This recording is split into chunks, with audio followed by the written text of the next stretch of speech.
ঢাকা শহরে আমরা তথ্য যেটা পেয়েছি, ঢাকার 2 সিটিতে প্রায় পশু কোরবানি হয় 25 লক্ষ।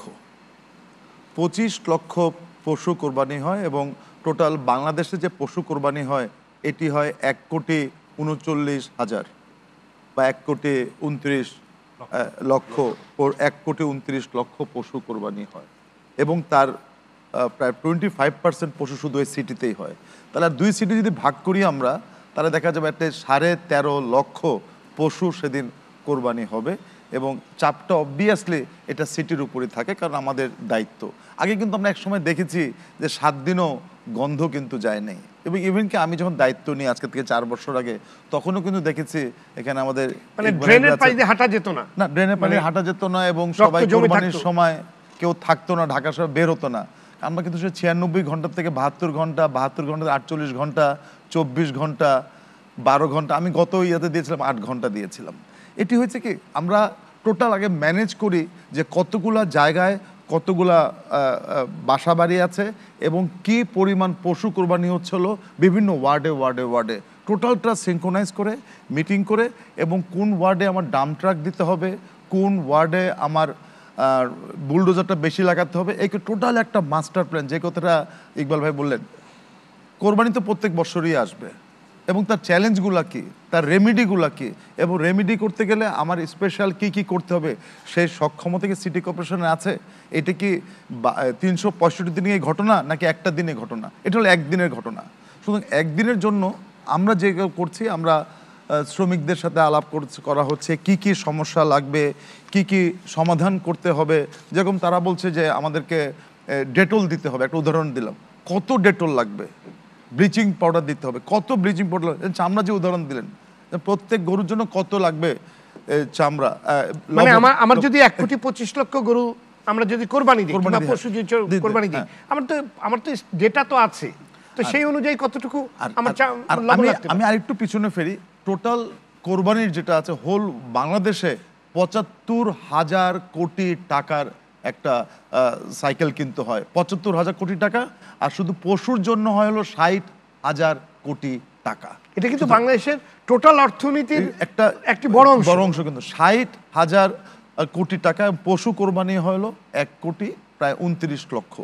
সুতরাং এটি দিয়ে কিন্তু বিরাট একটা উপার্জন কিন্তু হয় কিন্তু এটাতে। এবং ন্যাচারালি আমাদের যখন গরু যখন কোরবানি দিচ্ছে, আমরা কিন্তু চেষ্টা করেছি জনগণকে বোঝানোর জন্য আপনারা পশু কোরবানিকে নির্দিষ্ট স্থানে দেন। তা এবারটা একটা খুশির খবর দিতে পারি, এবারটা 7 নম্বর ওয়ার্ডে এবং 3 নম্বর ওয়ার্ডে আমার সাথে কথা হচ্ছিল কাউন্সিলরদের, প্যারিস মাঠে এবারটা আমার টার্গেট 500 গরু আমি জবাই দেবো একটা প্যারিস মাঠে।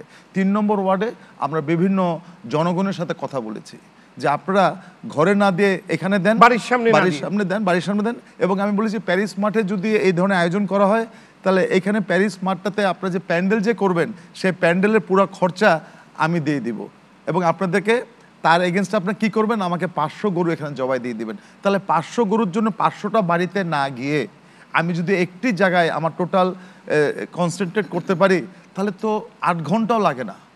সুতরাং এই জায়গাগুলো নিয়ে আমরা কাজ করছি। আমি আজকেও মিটিং করেছি এবং আমরা প্রায় 9,500 শ্রমিক ভাই বোন যারা ঈদের দিন সবাই মাংস খাবে, ওনারা কিন্তু রাস্তায় থাকবে, আমি নিজে কিন্তু রাস্তায় থাকবো, এবং আমি সবসময় ওদের সাথে থাকি। এই থাকলে হয় কি, ওরা ইন্সপায়ার হয় যে না হয় না। আরেকটি কথা বলতে চাই, আমাদের যারা পরিষ্কার পরিচ্ছন্ন যারা করে তাদেরকে বলেছি, গতবার থেকে শুরু করেছি, এবং ঈদের 3 দিন পরে প্রত্যেকটি ওয়ার্ডে ওয়ার্ডে একটি বড় খানার একটা আয়োজন করেছি, এবং তারা তাদের ছোট ছোট বাচ্চাদেরকেও কিন্তু নিয়ে আসে।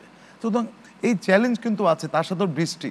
আমি একটা ছোট্ট একটা উদাহরণ দিই, কদিন আগে কিন্তু আমাদের 224 মিলিমিটার বৃষ্টি হয়ে গেল।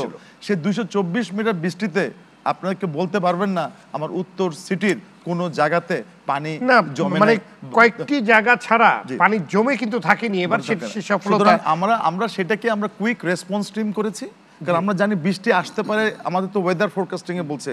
আমি যদি বললাম বৃষ্টি হঠাৎ চলে আসে, হঠাৎ তো আসে নাই, তো এটা ফোরকাস্টিং ছিল। সুতরাং এর সাথে এই অ্যাডাপ্ট করে কিন্তু বৃষ্টিটাকে অ্যাডাপ্ট করে কিন্তু আমি কাজটা করতে হবে। জি, আমার একটা প্রশ্ন আছে আপনার কাছে। গবেষকদের কেউ কেউ বলছে যে ঈদের পরে ডেঙ্গু প্রবণতা সাধারণত হঠাৎ করে বেড়ে যায়, মানে বিগত বছরগুলোতে আমরা দেখেছি। তার কারণ হলো প্রচুর বাড়ি মানে ফাঁকা থাকে।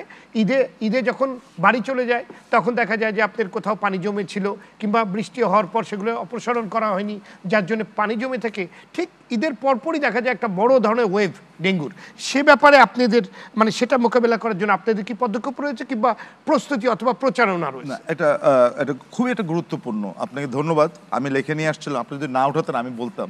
আমরা কিন্তু একটা লম্বা একটা ছুটি, এই লম্বা ছুটির অনেকে কিন্তু 15 দিন পরেও ফিরে। 15 দিন ফিরবে। আমি এই লম্বা ছুটির মধ্যে এটি কিন্তু আমাদের এডিস মশার জন্য এটা কিন্তু ভালো একটা ওয়েদার। গরম, বৃষ্টি হবে, বাড়ির ছাদে যেখানে পানি জমবে, ওপেন স্পেস থাকবে, ওপেন পাত্র থাকবে, রঙের কৌটা থাকবে, টায়ার থাকবে, কমোড থাকবে। আমি সকলকে বিনয়ের সাথে অনুরোধ করব, শুধু ঢাকা শহরের না, যারা অনুষ্ঠানটি দেখছেন, কারণ ডেঙ্গু কিন্তু শুধু ঢাকা শহরে এখন নাই, এটি কিন্তু প্রত্যেকটি জেলায় জেলায় ছড়িয়ে গেছে। সুতরাং ইমিডিয়েটলি আমি অনুরোধ করবো, কালকে যখন অফিসটা করে সবাই বাড়িতে যাবেন, বিশেষ করে উপরের ছাদ আপনাদেরকে দেখতে হবে, পানি জমে থাকে, পানি জমে থাকে পাত্রটাকে উল্টা করে দিতে হবে। এবং তারপর হচ্ছে বাড়ির কমোড, স্কুল, অফিস, আদালত, কলেজ, ইউনিভার্সিটি প্রত্যেকটি কমোডকে কিন্তু ঢেকে যেতে হবে।